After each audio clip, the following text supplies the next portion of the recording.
Alright, ready to dive na guys. And shout out pala kay Dennis De La Cruz family from Naik, Cavite. Shout out sa inyo dyan, sir.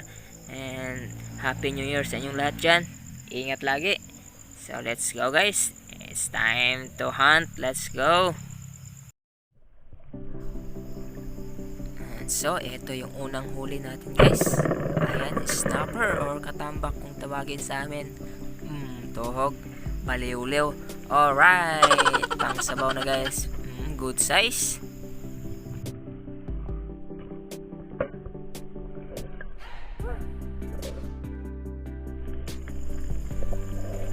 Dito guys, may napansin akong isang kulay green nasa butas. Ayan, itabi muna natin tong tuyom na to guys, baka matusok ang itlog natin ito. So ito yan siya guys. Ayan, nasa butas. Sigurado naman to sa ipos or triple tail wrasse guys. Good size, napakalaki guys. Sigurado na to guys. Dito guys, siniguro ko na lumusot yung flapper natin guys at baka makawala. So ayan, siguro na to pang tuhog. Good size. Shash! Ang laki guys, ang ganda tingnan. This time naman guys, ito nakita ko na naman yung kaibigan na pagong natin. Ayan, palangoy-langoy lang, parang bumbati ng Happy New Year sa akin guys. Shash! Paikot-ikot lang. Dito naman guys, may nakita akong isang balawis or danggit. Ito, kakulay niya yung mga damo or bato guys. Ayan, ito yung pinakamasakit na danggit na nakakatinik guys. Sigurado na to pang prito guys. Dito naman guys ay may nakita akong fimbriated more or pinangitan kung tawagin sa amin. Ito yung muriil na may spot yung katawan guys. So ito na. Ayan, tuhog, palabas-labas kasi yung ulo sa butas, kaya ayun, spatan ko. Ayan, tuloy, natuhog tuloy. Ayan, matapang na itong klase na il na to guys. Ito medyo pinahirapan ako, malaban kasi kuha ko rin sa wakas. Tuhog yung kanyang ulo guys. Dito guys ay habang lumalalim yung gabi at tumataas yung dagat, makikita akong isang danggit. Good size na danggit, balawis guys. Ito ay isang pamilya ng rabbit fish. Masakit din to makatinik, kaya ingat-ingat din pag nakapana ka ng ganito guys. Pang prito secured. At dito naman guys, isang danggit na naman yung naspatan ko. Ito, nasa damo lang. Usually nasa damo lang yan sila guys. Sigurado tuhog. Ang lapad kasi ng katawan, kaya imposible na hindi tatamaan. Alright, good size. At dito guys, isang rumpi or barracuda yung nakita ko guys. Itong good size na barracuda guys, ang laki. Ayan, patay, tuhog. Iyay, nakawala guys, sayang. Ayan, susundan natin yan. Hindi lumusot yung flapper natin, pero aabutan natin yan. Buti na lang, medyo nanghina guys, kaya ayun, naabutan natin. So ito siya guys. Ayan, nasundan at nabutan natin. Ito, mahina na. Ayan, sigurado na to. Tuhog ang ulo, stone shot. Ayan, lights off. Ang laki guys, good size. Ang barracuda. Good size rumpi guys.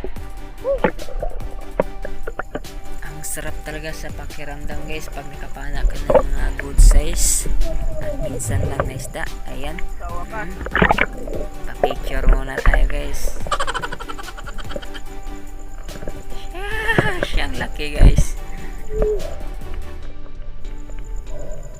guys, parang gusto ko na lang tingnan yung isda guys. Ang laki ng barakuda. Swerte tayo sa January 1 guys. Sheesh! Thank you Lord for the blessings. Ayan.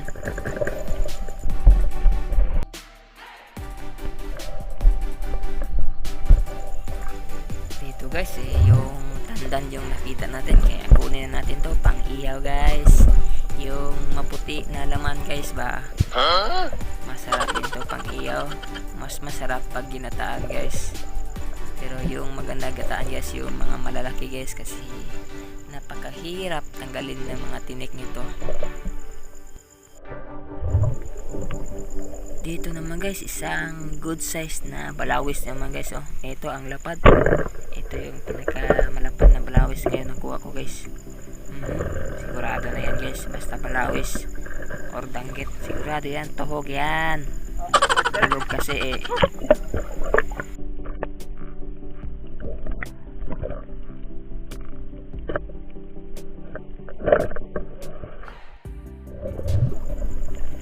Dito guys, another tandan yung nakita ko, kaya damputin na natin.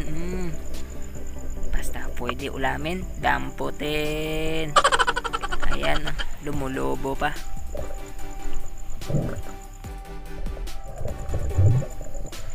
Oh, eto guys, lambay na naman siya.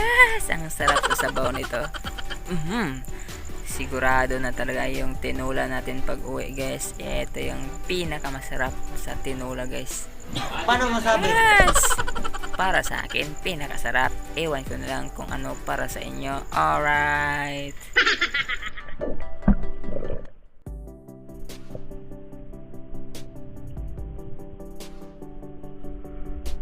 Alright guys, down lang. Ayan, 3 hours dive.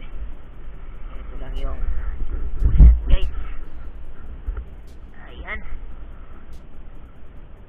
Triple tail rods.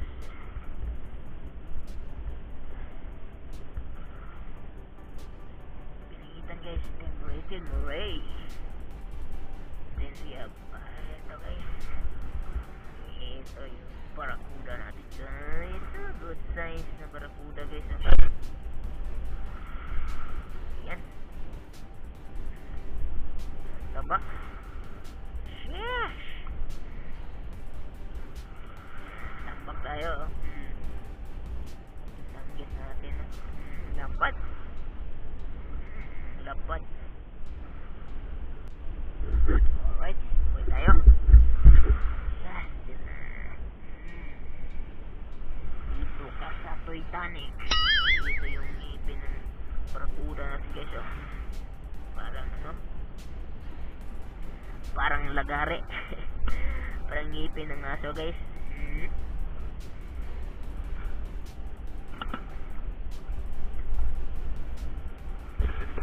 A few moments later. Alright guys, pag uwi, pagkatapos magbanlaw ng mga gamit, eto, kuha agad ng lemongrass or tanlad. Ayan, ang pabango sa tinula natin. Alright, walang nakakita. Tapos dito, ayan, pakulo tayo ng tubig agad. Pang tinula talaga, lunod na yung ano natin, mga sibuyas natin, tapos yung lambay oh. Tapos laglag natin yan mauna, tanggal yung ano galamay. Alright, tapos yung seashell na isa nakuha ko kanina. Ayan, hayaan lang natin yan dyan. Tapos yung isda yung sunod.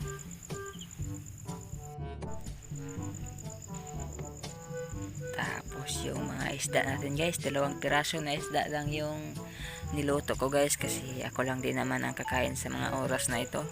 Paano masabi? 11 na ng gabi. Yeah. Kinabukasan na yung ibang isda guys. So ito, hintayin lang natin na kumulo, tapos maluto ito, tapos ano, timplahan na lang natin. Alright. So ayun na nga guys, after a few minutes luto na yung tinula natin. Alright, umuusok pa guys. Oh, ang sarap ng sabaw nito.